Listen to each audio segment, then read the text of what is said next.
My name is Dr. Graham, and I am your instructor for EDL 701, Organizational Leadership, where today we will be talking about literature reviews. Literature reviews are important in the doctoral process, and we will be going over today different concepts with the goal of you at the end of class being able to define a literature review, as well as being able to describe the different aspects that constitute proficient and sufficient literature review. If anybody has questions as we move forward, please, because we are a wireless online class at this point, make sure that you use your Adobe Connect to ask any questions, to both raise your hand so I can see it with my computer, and to respond to different things that I have going on amongst yourselves and amongst what I'm bringing up so I can hear you as well. When we look at the definition of a literature review, I think it's important that we break down the whole concept of a literature review into smaller bite-sized pieces so that everybody has a clearer understanding of what we're doing and where this concept comes from. When breaking down literature review basics, let's start by going over the definition of a literature review and looking at each word independently so we can see how they fit when they come together in scholarly work. When we talk about literature in an academic sense, what do you get an idea of as scholarly work? The whole idea of literature that we have all constitutes around being scholarly and having a certain type of format that is used for academic tendencies and for research base. The most important concept to understand is that much of the scholarly work that you'll see that defines the concept of literature will be original work by somebody working for a major research company or an academic-based university. It's usually written by an expert in the field who has distinct knowledge about that particular subject. It's important now that we brainstorm different things that we've either discussed in class previously or that you've seen before in your own personal work experience that may fit the idea of academic literature. If you may, describe 3 pieces of work that you have seen before and say why you believe that those constitute academic literature. I'll wait as you do those on your Adobe connections for class.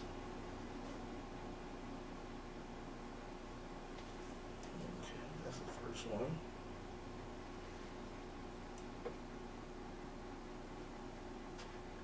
When we discuss the next part of the definition, the idea of the review, what do we mean?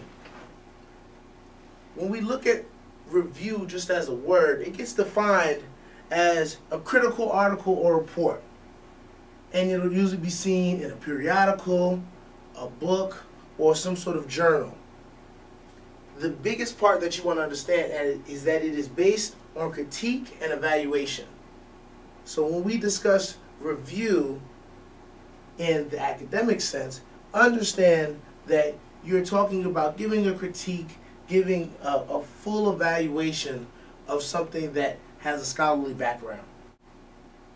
Click your mouse on the continue button if you have seen a review of something while in school, whether at the schools that you work at with K through 12 or at the university setting.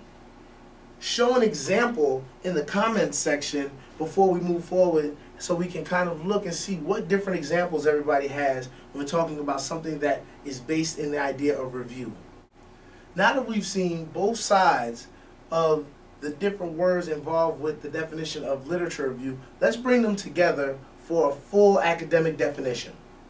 A literature review discusses published information in a particular subject area, and sometimes information in a particular subject area within a certain time period. That's a big point that we need to understand as we look at the definition of a literature review. It can be a simple summary of sources, but it usually has an organizational pattern and combines both summary and synthesis. Those are two different parts that we want to really be aware of. The summary talks about a recap of important information of the source. But the synthesis is a reorganization with a reshuffling possibly occurring of that information. That's a big concept for us to understand in class. It might give a new interpretation to something old, or it might have an old interpretation come and brought into a new concept. Literature reviews evaluate sources and advise whoever's reading that academic work, in this case your dissertation, on what's most pertinent and what's most relevant, both in what's been written before and what you're doing now with your particular piece of research. So let's take a moment and share why you think this is either a useful or not useful definition for the idea of literature review. As we discuss this, be prepared to respond to classmates on the comments section of Adobe Connect. We want to make sure that we're both communicating with myself as the professor, but also with you guys alongside yourselves to make sure everybody has a really good idea of how strong this definition is or what improvements we might want to make as a class. Okay, let's talk now about the individual aspects of the literature review. There are a few different steps that you're going to want to make sure that you hit as you start to gather the idea of a literature review. If we can do those things, you'll have a really robust understanding of what you need to have in there for it to be successful as you continue with your dissertation preparation. The first aspect that you want to have is the introduction. Seems simple enough. You're starting a paper, you're having a really big section, you probably want to introduce some parts of that section. The introduction is going to briefly reintroduce what you propose for your study. Tell people what you're doing and why you're doing it in a very brief space. While you might think this is repetitive, it's really important because it provides an overview of the concept and it talks about the content, the scope, and the organization of the literature review. This is going to be really important to help the people on your committee understand what you're doing as they move forward in reading your dissertation. I'd like everybody on the Adobe Connect, since I can see everyone's faces, to briefly raise your hand if you think this definition of what an introduction is consistent with the University of Kentucky expectations, or use a closed fist if you want to improve the definition. Again, I'll say raise your hands if you feel like this is a good, concise definition that we want to use for what an introduction is going to stand for. Close your fist if you want to talk for a second and respond with something that we might want to add to the idea of an introduction. The next part of our dissertation, literature review, will be our historical background.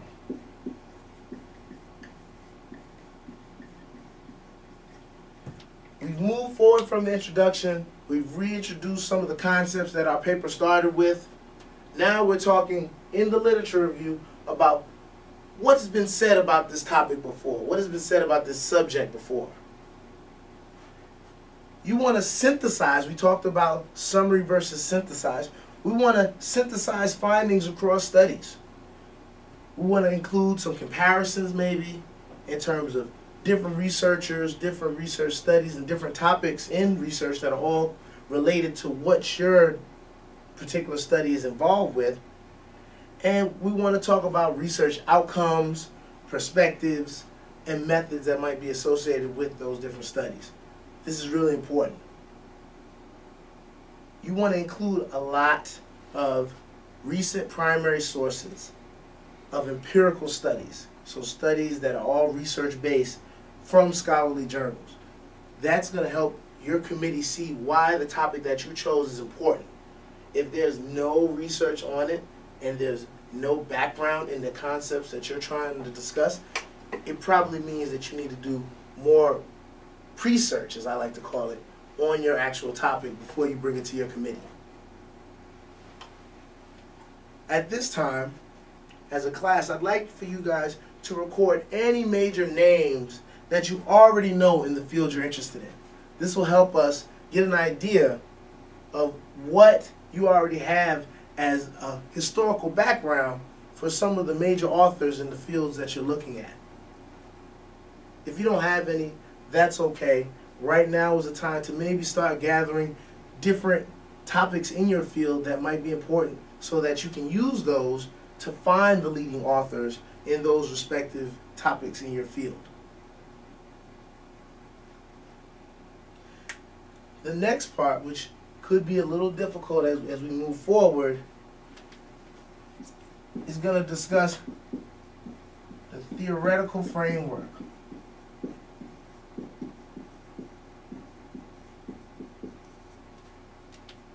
So we've taken the time to introduce our subject. We've talked about the background of all the research that's been discussed and involved with that particular subject. Now, a good committee is going to want to know, in the big picture, where does this come from and what does it mean? What is the theory behind the study that you're trying to put together? You're going to be able to present with your theoretical framework present theoretical and conceptual ideas that have been tested or can be tested to frame and inform the study design that you have. A good committee is really going to be interested in this aspect of it, because as you streamline from big ideas, you want to have a very singular focus of your dissertation. So in your literature review, you're going to start with a wide range of different things that you might want to discuss. It'll be very big picture orientated, and then you're going to streamline it, and your theoretical framework is going to help you in this process. It's going to denote specific gaps, debates, and disagreements in the literature, as well as maybe concerns that might occur with your study. This is a very important aspect, and I think that at this time we want to take a moment as a class to describe in words why you feel your literature review needs a theoretical framework. So just take a moment and write down on your own Word document that you have opened up along with your Adobe Connect why you think that this is an important aspect to have in the literature review.